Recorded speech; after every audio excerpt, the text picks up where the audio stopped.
Ma'asyiral muslimat yang dimuliakan Allah Subhanahu wa taala. Terkadang dalam kehidupan kita ini ada hal-hal yang banyak kita takuti. Ada orang yang takut tidak bisa makan. Ada orang yang takut akan masa depan dia dan anak-anaknya. Ada orang yang takut tidak dapat pekerjaan. Ada yang takut apabila dikeluarkan dari pekerjaan,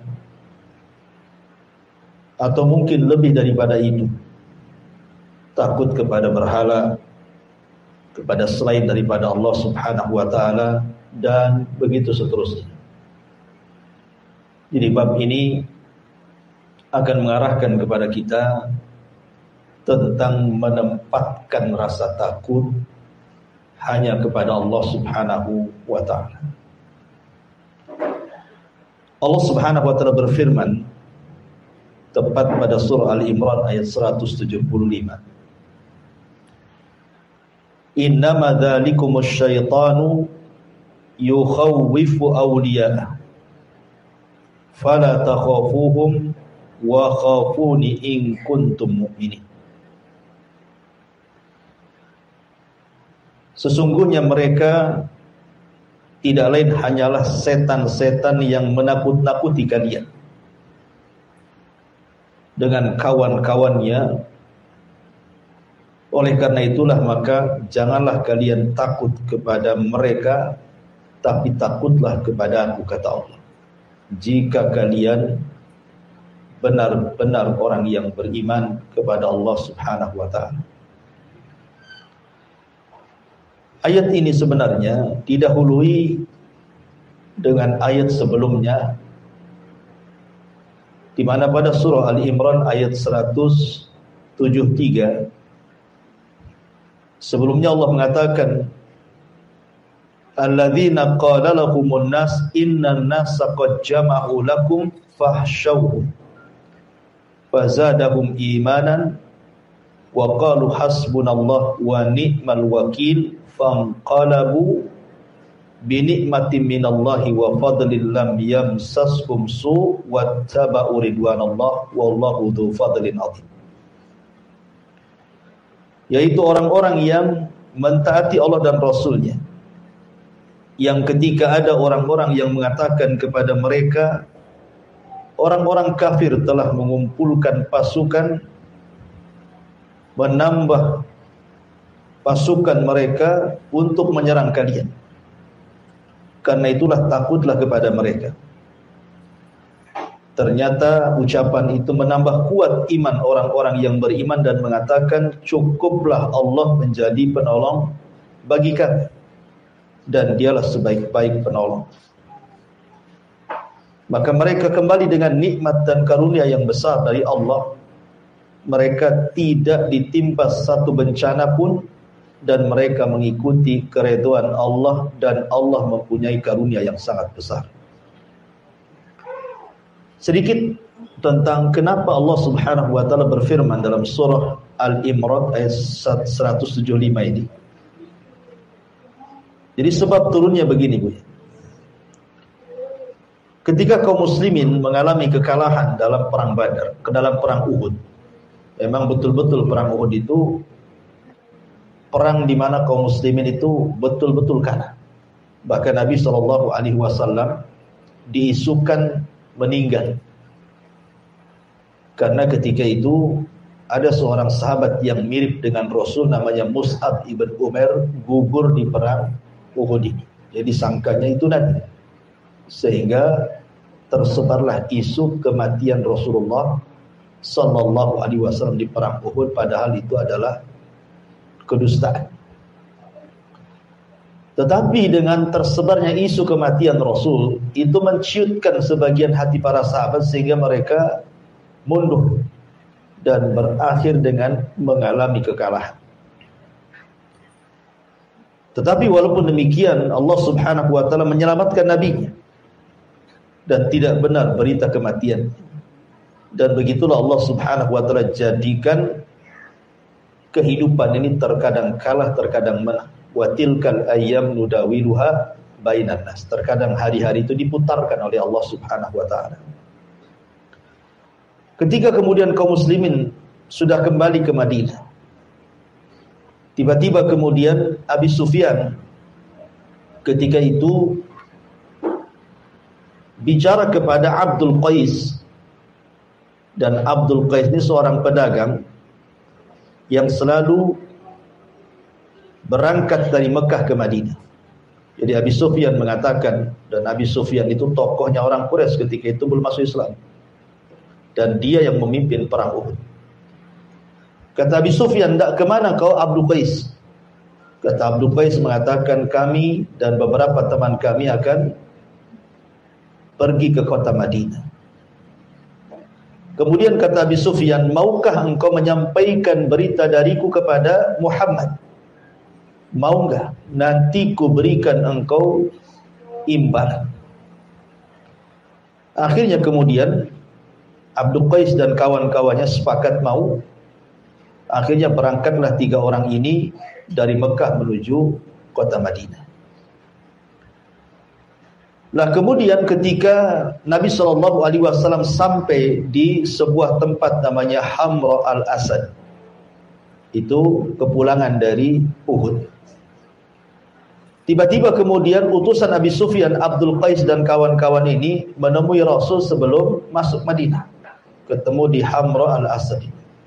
Kemudian menceritakan pesan dari Abi Sufyan bahwa dia dan orang-orang musyrik Quraisy akan datang menyerbu dengan lebih banyak lagi pasukan dibandingkan di perang Uhud. Bahkan akan menghabisi Rasul dan seluruh para pengikutnya. Maka Nabi SAW kemudian mencontohkan di hadapan para sahabat bahwa ancaman seperti itu tidak perlu gentar, tidak perlu takut, karena kemenangan itu bukan karena banyak jumlah atau kekuatan, tapi kemenangan itu datang dari Allah. Sehingga Rasul mengatakan, "Hasbunallah wa ni'mal wakil." Cukuplah Allah sebagai pelindung kita, dan dia adalah sebaik-baik pelindung. Maka para sahabat ketika Rasul mengucapkan kalimat itu semakin teguh keimanannya. Tapi rupanya apa yang dijanjikan Abi Sufyan bahwa mereka akan mempasukan besar tidak menjadi kenyataan. Hanya gertak saja. Bahkan pasukan yang dibawa tidak banyak. Bahkan mereka yang kemudian lari tunggang langgang kembali ke Mekah.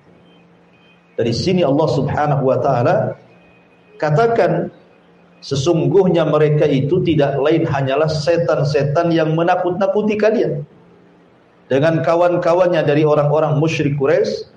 Oleh karena itulah jangan kalian takut kepada mereka, tetapi takutlah kepadaku jika kalian benar-benar orang yang beriman. Jadi di sini orang-orang kafir Quraisy hendak menakut-nakuti Nabi dan para sahabatnya dengan pasukan yang banyak, persenjataan yang kuat, dan perlengkapan perang yang cukup, dan bisa mengalahkan Nabi dan para sahabatnya. Tentu kalau ini didengar oleh orang-orang munafik ataupun orang-orang yang lemah imannya, setelah mereka mengalami kekalahan, tentu mereka akan ciut nyalinya. Tapi Nabi SAW berusaha menanamkan rasa takut hanya kepada Allah. Jangan sampai kalian takut kepada mereka orang-orang kafir. Takutlah kepada Allah Subhanahu wa ta'ala.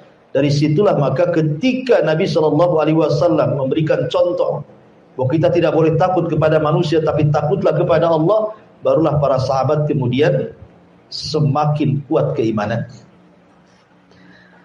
Ma'asyiral muslimat yang dimuliakan Allah Subhanahu wa ta'ala, inilah contoh Rasul SAW memberikan keteguhan kepada para sahabat untuk jangan takut kecuali kepada Allah.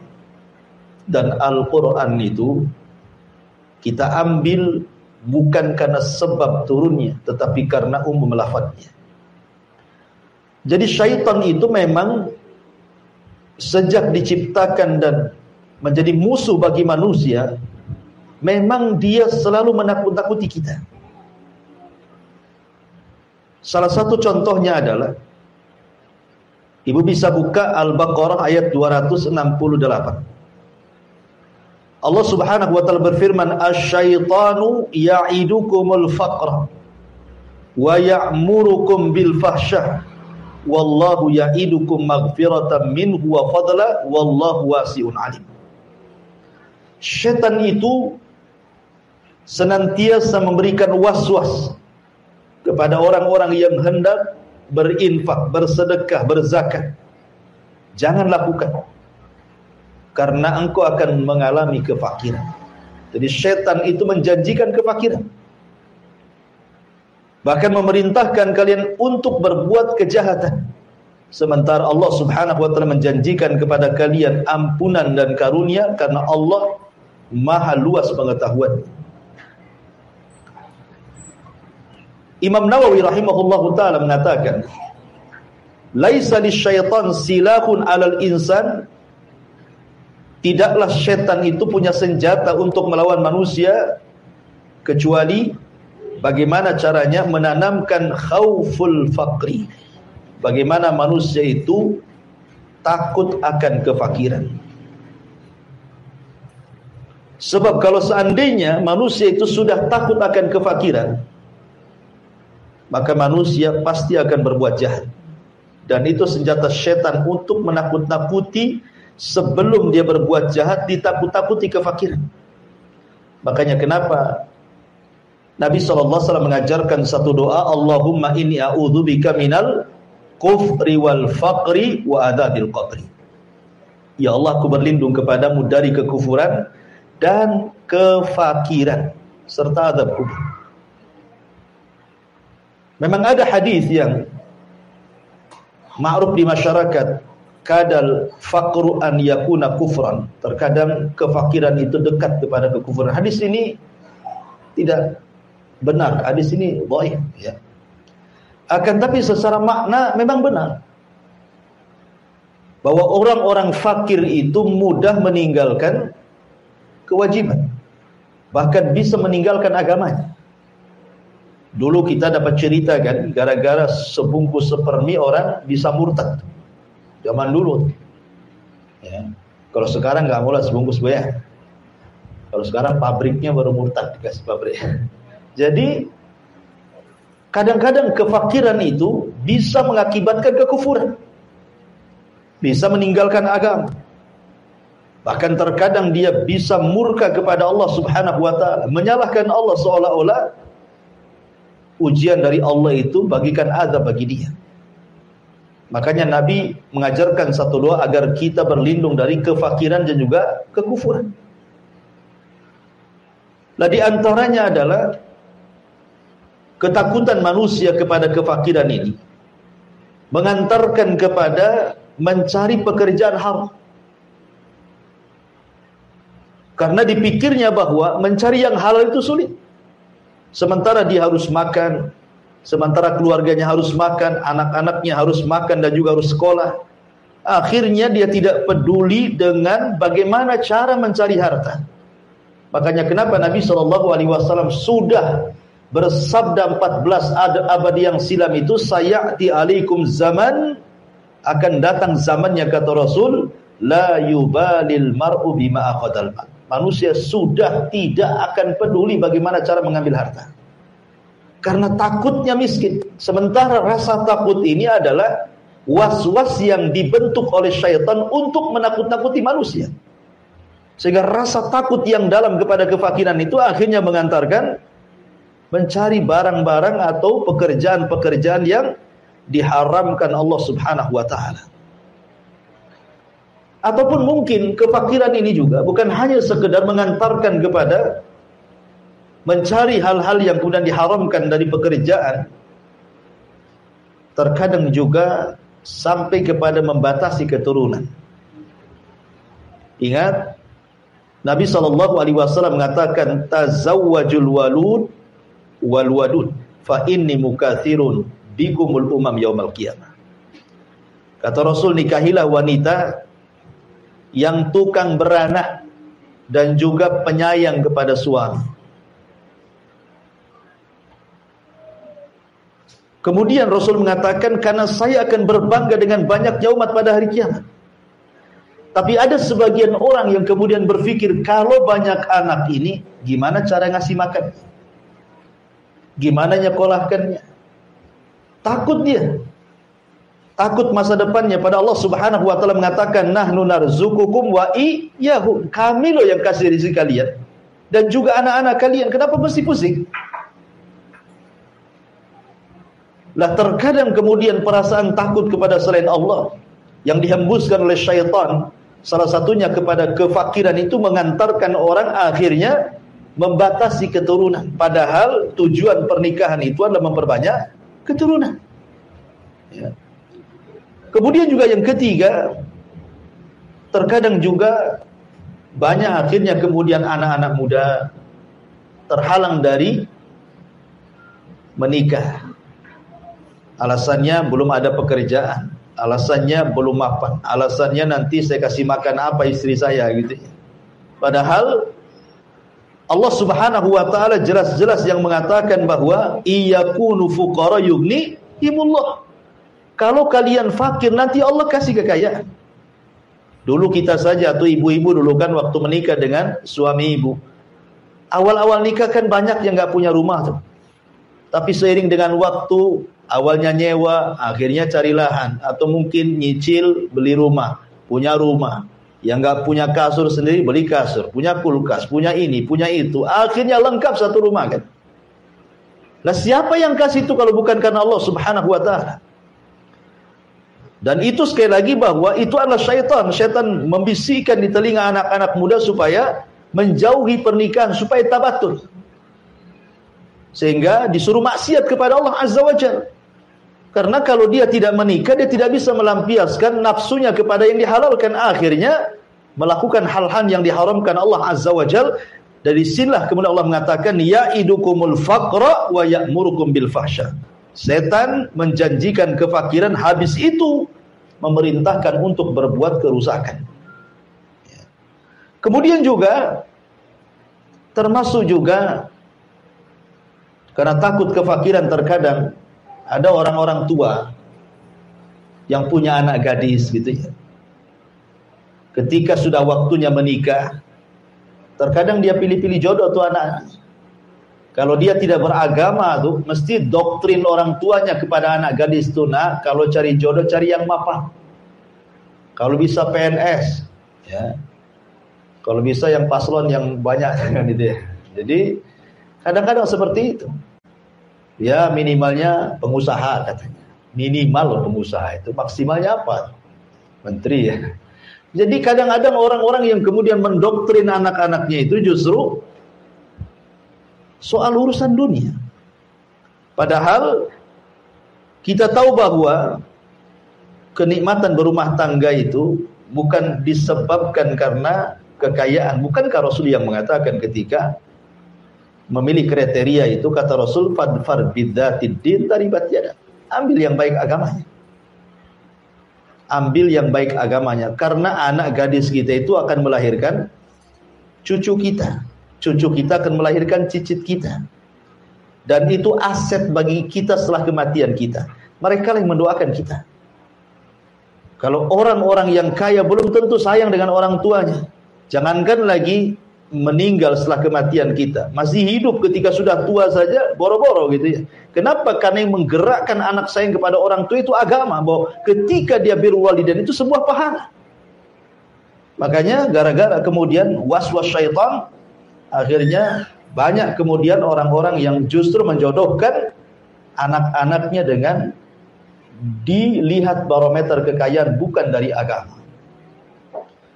Atau terkadang juga karena takut fakir, banyak kemudian wanita-wanita yang kemudian mengambil tempat pekerjaan laki-laki. Dulu kita belum pernah lihat ada pom bensin itu yang layan perempuan kan Bu? Pom bensin yang laki-laki. Nah, sekarang yang di pom bensin itu banyak perempuan gitu. Laki-lakinya terusir sedikit-sedikit Bu. Yang saya khawatirkan nanti tukang bangunan pula perempuan semua. Ya kan, repot itu nanti. Pemborongnya perempuan, tukangnya perempuan, helpernya perempuan. Nah, laki-laki kerja apa? Suruh mancing. Gitu kan. Jadi Itu akibat apa? Karena takut fakir. Kemudian gaya hedonis dipertontonkan dengan sinetron-sinetron yang isinya di rumah-rumah megah, gedong, belum lagi artis kalau ngupload video itu, wah semua kekayaannya, mobilnya, istananya, semuanya. Akhirnya orang-orang miskin menghayal kapan sekaya dia gitu. Sehingga kurang bersyukur. Padahal Nabi SAW mengatakan, "Unzuru ila man huwa asfala minkum wa la tanzuru ila man huwa fawqakum." Lihat ke bawah kalau urusan dunia, jangan lihat ke atas, pegel. Ya. Karena kalau banyak lihat ke atas itu syukurnya sedikit jadi. Kemudian dan itu akibatnya akhirnya banyak perempuan-perempuan yang kemudian tidak punya aturan cara mencari pekerjaan karena berpikir kehidupan dia macam mana, masa depan dia macam mana. Orang tua saya sudah miskin, saya masih miskin lagi. Padahal belum tentu. Betapa banyak orang-orang susah kemudian dipinang orang kaya jadi kaya ya dia. Itu siapa yang berkehendak Allah Subhanahu wa taala. Dan belum tentu orang kaya juga senang hidupnya. Hanya zahirnya saja dia senang. Ya, karena bagaimanapun kesenangan itu datang dari hati dan itu pemberian dari Allah Subhanahu wa taala. Kemudian juga akibat kemudian bagaimana syaitan merongrong manusia untuk menakut-nakuti, dicintakan dengan harta dan ditakutkan dengan kematian. Bagaimana orang itu dicintakan dengan harta, kemudian ditakutkan dengan kematian. Akhirnya dia pun melanggar syariat dan mengikuti perintah syaitan. Ya. Kembali kepada tema bahwa di sini Allah Subhanahu wa taala menjelaskan tentang bagaimana kedudukan takut. Takut itu sebuah ibadah. Pada bab sebelumnya kita menjelaskan tentang al-mahabbah. Maka bab sekarang menceritakan tentang al-khauf. Kenapa di sini mu'alif rahimahullahu taala ingin menjelaskan tentang rukun-rukun ibadah hati. Jadi rukun ibadah hati itu ada 3, Ibu ya. Pertama, al-mahabbah, perasaan cinta. Yang kedua, al-khauf, perasaan takut. Yang ketiga, ar-raja, perasaan mengharap. Ibadah itu harus didasari dengan cinta, jangan terpaksa. Ibadah itu harus didasari dengan takut supaya terangsang terus untuk melakukan ibadah. Ibadah itu harus didasari dengan harapan. Dengan adanya harapan, berarti makin kita ini semangat untuk beribadah karena di balik ibadah ada sorga, ada kenikmatan dan begitu seterusnya. Itu disebut arkan, rukun-rukun ibadah hati. Dan rukun-rukun ibadah hati lebih mulia dibandingkan ibadah zahir. Ibadah hati itu jauh lebih mulia dibandingkan ibadah yang nampak. Gerakan-gerakan, bacaan-bacaan itu. Kenapa? Karena yang merangsang gerakan ibadah, gerakan dan ibadah bacaan itu adalah hati. Salat itu kan gerakan. Tetapi yang paling penting itu khusyuknya. Khusyuk itu dalam hati. Karena percuma kalau hanya gerakan saja. Betapa banyak Allah menolak gerakan-gerakan salat yang tidak khusyuk. Tidak tumakninah, asal bergerak saja. Karena inti ibadah itu dalam hati. Kalau hatinya baik, semua gerakannya baik. Kalau hatinya tidak baik, maka gerakannya pun tidak baik. Itu yang disabdakan Nabi SAW. Sedikit bicara takutnya. Takut itu ada 4 macam. Takut itu ada 4 macam. Yang pertama, takut kepada Allah yang sudah saya jelaskan. Tidak boleh takut kecuali kepada Allah. Tidak boleh takut kecuali kepada Allah. Dan ini takut ibadah, namanya takut tauhid, berpahala. Waliman khafa maqama rabbih jannatan. Bagi orang yang takut kepada Rabbnya, maka dia dapat 2 surga. Yang kedua namanya al-khaufu atau khaufus sir. Rasa takut yang terselubung dalam hati. Seperti takut kepada berhala, takut kepada sesembahan. Ya, itu syirik besar, tak boleh. Tak boleh takut kepada sesembahan. Seperti takutnya orang-orang musyrik di zaman Nabi SAW. Kalau mereka sampai meninggalkan sembahan mereka, maka akan ditimpa azab. Ya, sehingga lihat para nabi ketika menghadapi kaumnya, seperti contohnya umpamanya Nabi Allah Hud alaihi salatu wassalam. Dia mengatakan kepada kaumnya, faqiduni jami'an summa la yunzur silahkan kalian bersepakat dengan berhala kalian, buat makar untukku, aku tunggu. Jangan lama-lama, sekarang juga. Artinya Hud menanamkan bahwa kita tidak boleh takut kepada berhala-berhala. Takut itu hanya kepada Allah Azza wa Jalla. Ya. Tidak boleh orang takut seperti itu. Seperti takut, ya, seperti yang saya tokan tadi, banyak orang-orang yang kemudian menghambakan dinar, menghambakan dirham, menghambakan rupiah, dolar dan juga ringgit karena takut. Takutnya itu takut tidak makan, takut tidak terlaksana keinginan dia, cita-cita dia, sehingga dia hambakan duit itu. Hari-hari dari pagi sampai pagi dia cari duit. Dia lupa sholat, lupa zakat, lupa segala-galanya. Dia menghambakan uang. Oh, sekarang kan berhalanya uang. Handphone berhalanya sekarang, ya, bukan batu lagi. Kadang-kadang sibuk main handphone, padahal sudah datang waktu duhur, tidak peduli dengan duhur tuh. Dengan asar tidak peduli, dengan maghrib, pokoknya nongkrongnya di handphone. Jadi berhala tuh handphonenya jadinya kan. Ini kalau kemudian dia lebih takut kepada selain Allah Azza wa Jalla dibandingkan takut kepada Allah, oh hati-hati. Ya, ini takut ini syirik, kesyirikan, tidak boleh. Jadi ma'asyiral muslimat yang dimuliakan Allah Azza wa Jalla, ataupun datang ke kuburan-kuburan orang soleh, ke kuburan orang-orang soleh itu, dia takutnya kepada kuburan itu melebihi takut dia kepada Allah. Itu juga bisa mengantarkan kepada kesyirikan kepada Allah Azza wa Jalla. Kemudian yang ketiga, takut tapi tidak sampai syirik. Cuman rasa takut ini mengantarkan akhirnya meninggalkan yang wajib atau melaksanakan yang haram. Contoh, ibu diancam sama suami, ya, kau jangan sholat, nah itu ya. Akhirnya ibu takut, betul-betul tak sholat.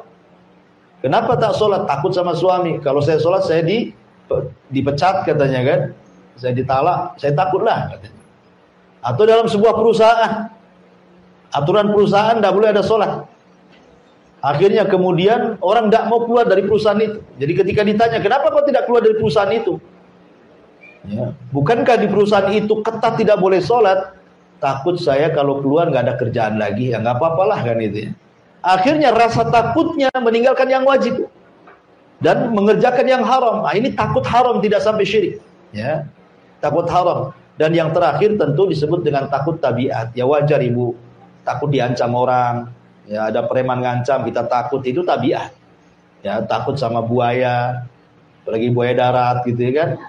Jadi kalau memang takut seperti itu tabiat, tidak ada masalah. Tapi yang jelas bahwa dari semua takut itu yang paling utama takutlah kepada Allah Subhanahu wa taala.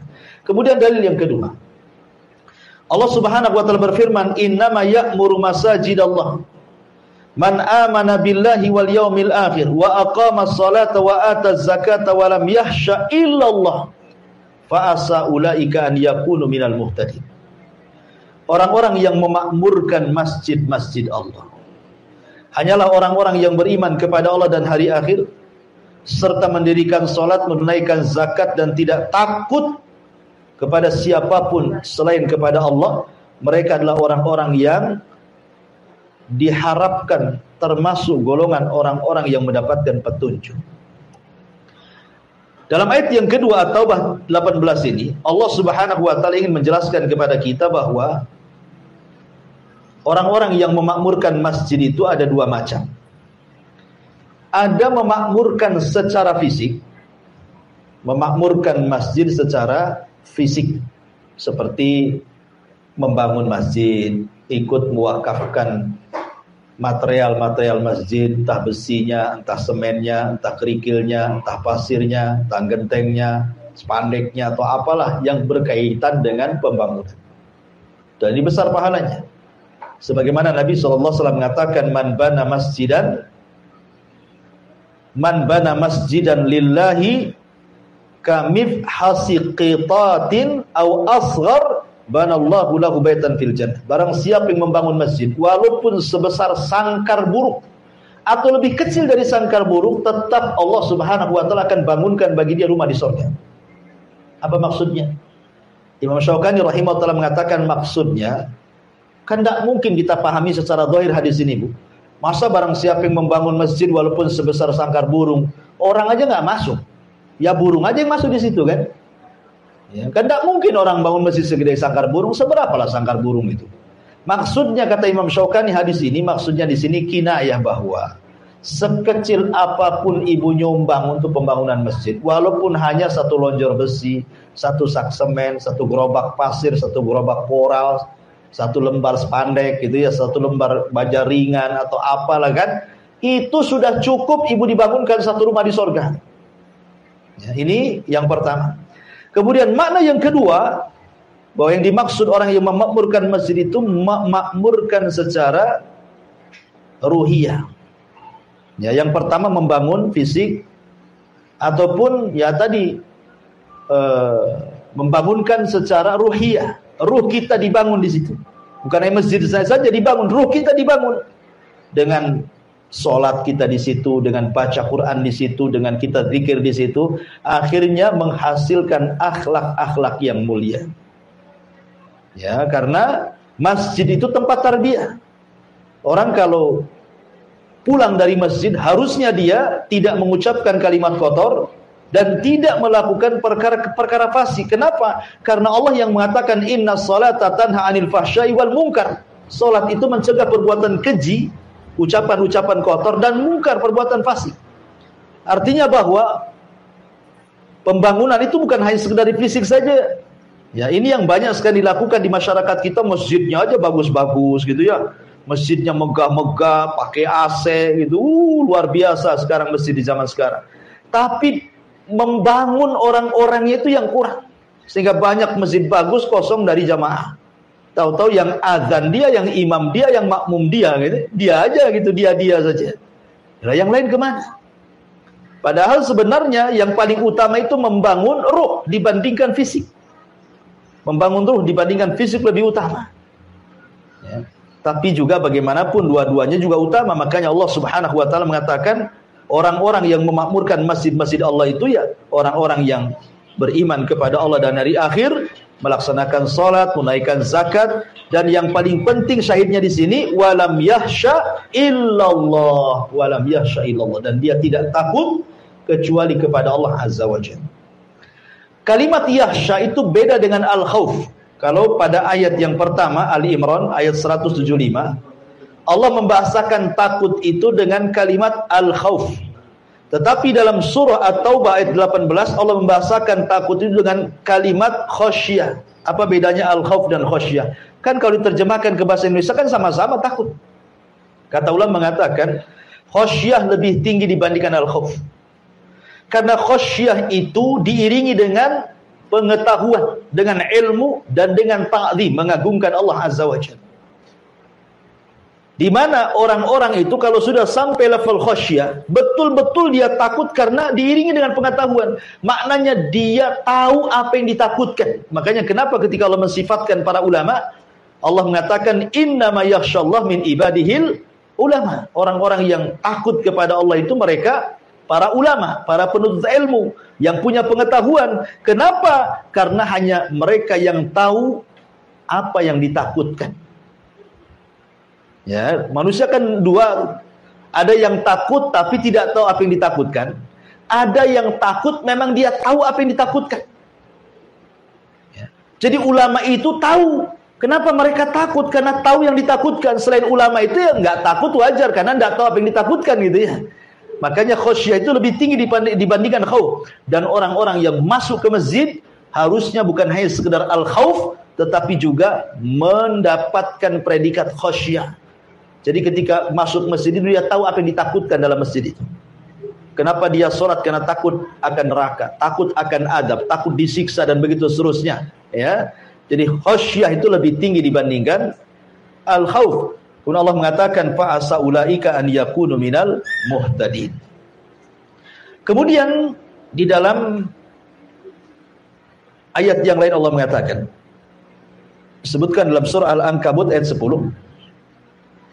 wa minan nasi man yaqulu amanna billah fa idza udhiya fillahi ja'ala fitnatan nasi ka'adzabillah wala in ja'a nasrun min rabbika la yaqulanna inna kunna ma'akum awalaysa Allahu bi'a'lama bima fi suduril alamin.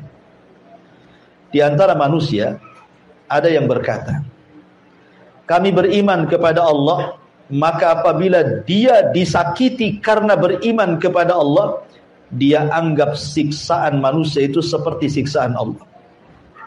Sungguh jika datang pertolongan dari Rabb, mereka pasti akan berkata, sesungguhnya kami beserta kalian. Bukankah Allah lebih mengetahui apa yang tersimpan dalam dada semua manusia? Maksudnya begini, ayat ini bagus sekali.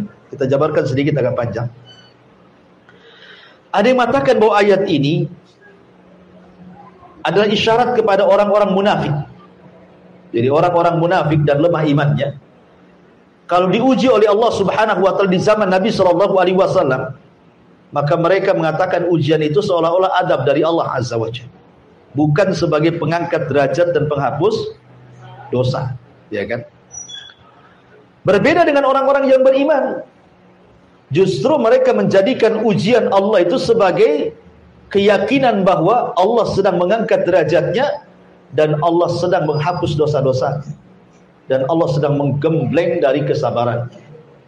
Karena begini Bu ya, manusia di depan ujian Allah Subhanahu wa taala itu ada 4 macam.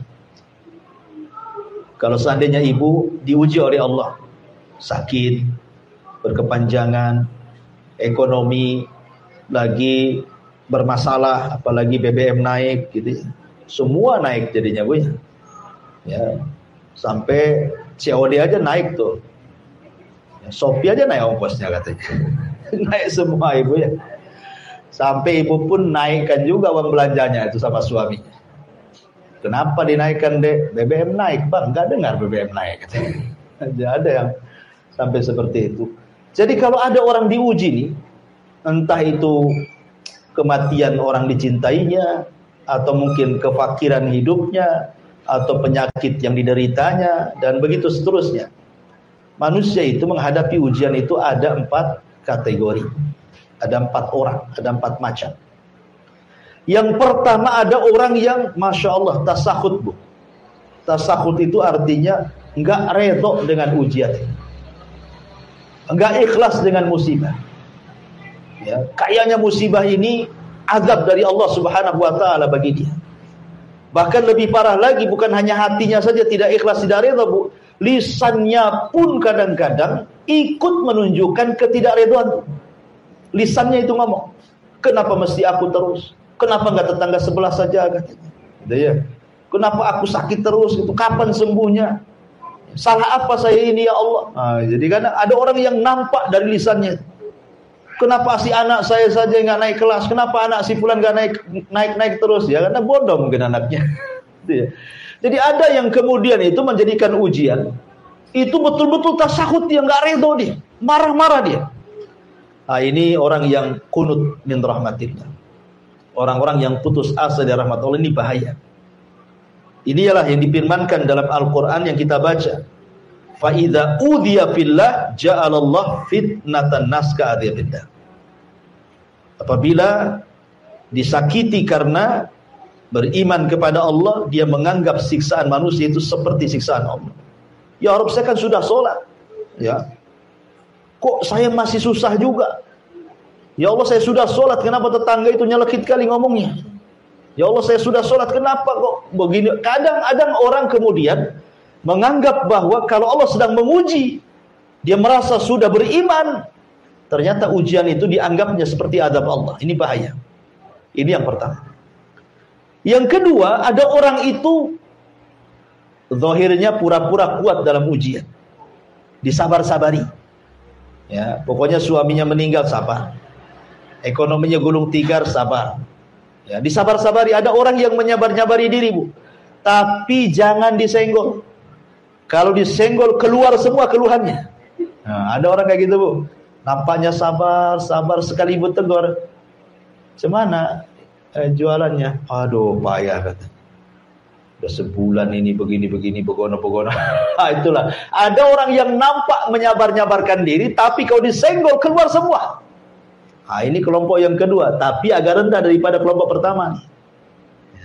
Ada kelompok yang ketiga, ini beda lagi. Dia betul-betul ikhlas. Betul-betul ikhlas, redha, betul ya. Disenggol nggak disenggol, ya memang dia ikhlas, sabar betul orang ini. Memang sudah dicatat di Lauhil Mahfuz, saya ini harus dapat ujian hari ini. Memang sudah dicatat, memang orang yang saya cintai harus meninggal hari ini. Pokoknya betul-betul sabar. Ini yang luar biasa. Dan yang lebih luar biasa lagi adalah yang nomor keempat. Sudah sabar, sudah ikhlas, sudah redha, lisannya juga justru mengucapkan alhamdulillah. Setelah dia mengucapkan innalillahi wa inna ilaihi rajiun, dia mengucapkan alhamdulillah. Karena jarang sedikit atau sedikit sekali orang yang ditimpa musibah mengucapkan alhamdulillah. Saya contohkan sebuah kisah, namanya Urwah ibn Mas'ud, Urwah ibn Zubair rahimahullahu ta'ala. Jadi Urwah ini, Bu, dikasih penyakit kakinya. Salah satu kakinya harus diamputasi. Akhirnya kemudian dikatakan kepada Urwah, ya Urwah, engkau harus minum khamr. Kakimu akan diamputasi dan kau akan merasakan sakit. Kata Urwah, tidak. Aku tidak akan minum yang diharamkan Allah. Kalau engkau ingin putuskan kakiku, tunggu aku ambil wudu, kemudian aku sholat 2 rakaat. Saat sholat kau potong kakiku, katanya. Subhanallah. Jadi dia mengambil momen khusyuk itu sebagai obat bius bagi dia. Itu lama dulu, Bu. Khusyuk itu bisa jadi obat bius, sehingga ketika dipotong, sudah terpotong, disangka belum dipotong. Lah di waktu yang sama ketika kemudian kakinya terpotong satu, artinya sudah pincang dan punya kaki satu, ada kabar pula salah satu putra daripada Urwah ini meninggal dunia. Bayangkan, berturut-turut musibahnya. Pertama kakinya hilang, yang kedua anaknya hilang. Tapi Urwah mengatakan alhamdulillah ala kulli hal. Segala puja dan puji bagi Allah. Segala sesuatu ada kebaikannya. Sehingga orang-orang heran dan mengatakan, ya Urwah, kok bisa kamu mengucapkan alhamdulillah? Kata Urwah, ya. Tidakkah kau lihat anggota badan diriku? Aku masih punya 2 tangan dan aku masih punya 1 kaki. Aku tak bersyukur kepada yang ada. Dan kenapa aku mengucapkan alhamdulillah? Karena kematian putraku, karena aku masih putra yang lain yang bisa membanggakan diriku. Jadi orang yang keempat ini tetap dia mensyukuri nikmat yang tersisa pada badannya, tidak terus fokus pada musibah yang menimpanya. Ini kan luar biasa, Bu. Yang keempat ini tingkatan menghadapi musibah yang luar biasa yang keempat. Makanya jarang yang keempat ini dilakukan orang, kecuali betul-betul orang yang dirahmati oleh Allah Subhanahu wa taala, penyabar, penyayang gitu ya, redha, ikhlas dan mengatakan alhamdulillah. Mau diapakan lagi? Ya kan? Lah ma'asyiral muslimat yang dimuliakan Allah Azza wa Jalla, ayat ini memberikan pelajaran kepada kita bahwa jangan pernah seseorang itu menyandarkan hidup kepada manusia. Sebab kalau seandainya manusia menyakiti kita, maka kita anggap mereka menyakiti seolah-olah adab dari Allah Subhanahu wa taala. Makanya nanti hadis setelahnya Nabi SAW mengatakan, manil tamasa ridallah bisakhatin nas radhiyallahu anhu wa arda anhu nas, wa man iltamasa ridhan nas bisakhatillah sakhitallah alaihi wa askhata alaihi nas. Barang siapa yang mencari keridhaan Allah, walaupun membuat orang marah, maka Allah akan redha kepadanya. Dan barang siapa yang mencari keridhaan manusia dengan perkara yang bisa mendatangkan kemarahan Allah, maka Allah akan marah kepadanya dan membuat orang-orang jadi marah kepadanya. Jadi memuliakan diri sendiri, jangan pernah menyandarkan kepada orang lain. Sebab kalau seandainya orang ini kemudian terputus dari kita, itu sakitnya itu luar biasa dan dianggap ini ujian terberat bagi dia dan ini azab yang Allah timpakan kepada dia. Saya contohkan dari sejarah, Bu ya. Nabi SAW ketika pulang dari Taif, Rasul pulang dari Taif. Dikiranya kan di Mekah dia sudah tidak bisa lagi berdakwah, karena 18 kabilah sudah mengancam dia akan dibunuhnya kalau dia tetap berdakwah di Mekah. Terpaksalah Rasul harus cari areal baru, berangkat ke Taif dengan harapan para pembesar Taif mau melindungi Rasul dan mau bisa tinggal di Taif sambil melanjutkan dakwah tauhid. Rupanya pembesar-pembesar Taif seperti Abdu Al-Layali, kemudian Al-Habib Ibn Amr, kemudian Mas'ud Ibn Amr, 3 tokoh Taif ini betul-betul mengusir secara telak kepada Rasul. Baru datang sudah diusir. Tidak cukup diusir, dilempari batu. Tidak cukup dilempari batu, anak-anak sudah nanduri. Tidak cukup itu, dicaci maki oleh wanita-wanita Taif. Nabi SAW harus kemana coba? Ke Mekah tidak bisa masuk karena diancam dibunuh. Mau masuk Taif lagi tidak bisa karena dilempari batu. Tetapi tidak pernah keluar dari lisan Nabi SAW sebuah kata-kata bahwa ujian ini merupakan adab dari Allah. Rasul tidak pernah mengatakan, ya Allah, apakah ini balasan orang yang mengemban risalah?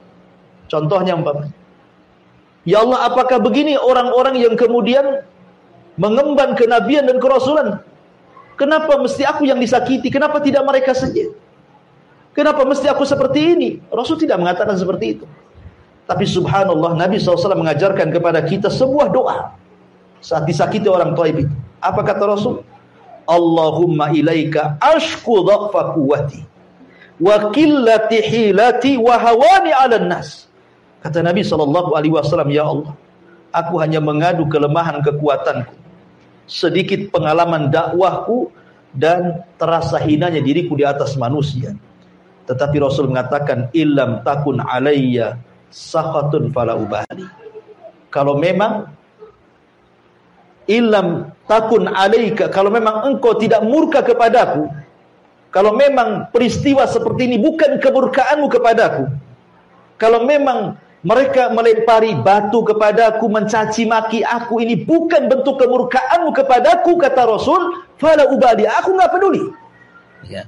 Mereka mau ngomong apa, mau melempari batu, mau menyakiti saya, terserah. Asal ini bukan bentuk kemarahanmu kepadaku. Lihat, bisa nggak kita ngomong begini saat kena musibah? Umpamanya ibu kena sakit gitu, ya Allah, selama sakit ini, umpamanya persis seperti ucapan Nabi SAW, ya, ini bukan bagian azabmu untukku, saya nggak peduli.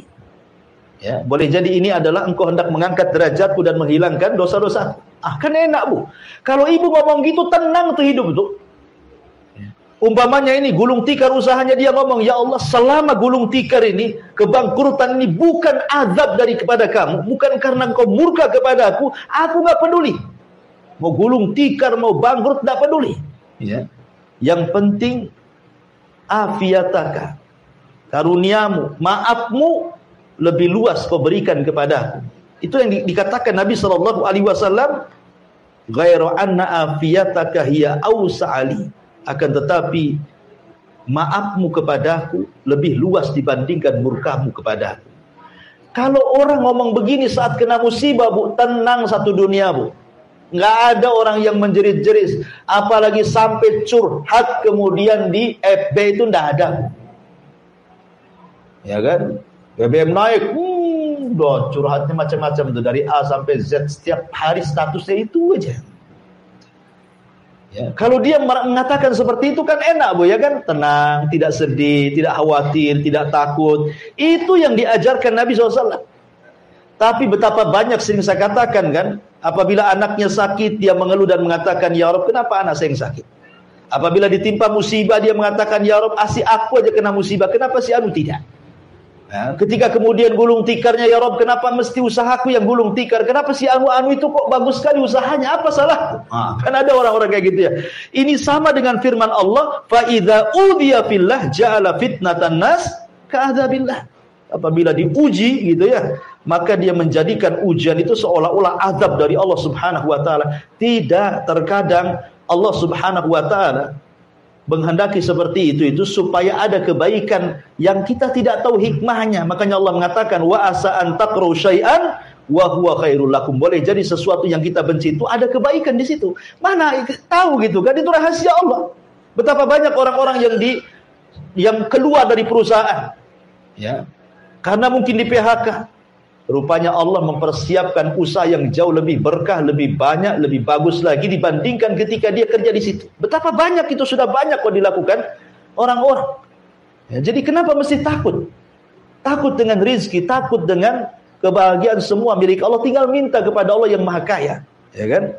Ma'asyiral muslimat yang dimuliakan Allah Azza wa Jalla, makanya pentingnya seseorang itu membangun kebahagiaan dari diri sendiri. Jangan pedulikan ucapan orang. Gara-gara ucapan orang, kadang-kadang orang akhirnya ciut, tidak mau keluar rumah. Ya, ada juga yang kemudian bunuh diri gara-gara ucapan orang itu. Ngapain dipedulikan ucapan orang? Jangan jadikan ucapan orang itu adab dari Allah. Biarkan mereka bicara, nggak usah dipedulikan, gitu maksudnya ya. Maka jangan sampai ujian itu dijadikan fitnah yang seolah-olah adab dari Allah Subhanahu wa taala. Kemudian mu'alif rahimahullah taala mulai masuk pada hadis Nabi SAW. Dalam hadis yang marfu dari Abu Sa'id Al-Khudri radhiyallahu anhu, inna min dha'fil yakin an turdiyan nas bi sakhatillah wa an tahmadahum ala rizqillah wa an tadhummahum ala ma lam yu'tikallah. Inna rizqallah la yajurruhu hirsu harisin wa la yarudduhu karahiyatu karihin. Hadis ini secara sanad dhaif jiddan. Hadisnya sangat lemah sekali, tidak bisa dijadikan hujjah. Akan tetapi boleh jadi mungkin ini dikatakan mauquf. Mauquf kepada perkataan Abdullah ibn Mas'ud radhiyallahu anhu, yang kurang lebih semana dengan perkataan ini. Sesungguhnya di antara bentuk lemahnya iman adalah mencari keridhaan manusia dengan melakukan perkara yang bisa mendatangkan kemurkaan Allah.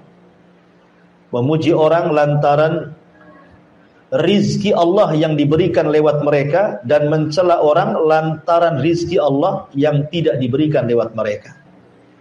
Sesungguhnya datangnya rizki Allah tidak dapat dipercepat dengan semangat seseorang yang mengelola untuk mendapatkannya. Begitu juga tidak dapat ditinggalkan oleh kebencian seseorang yang membencinya.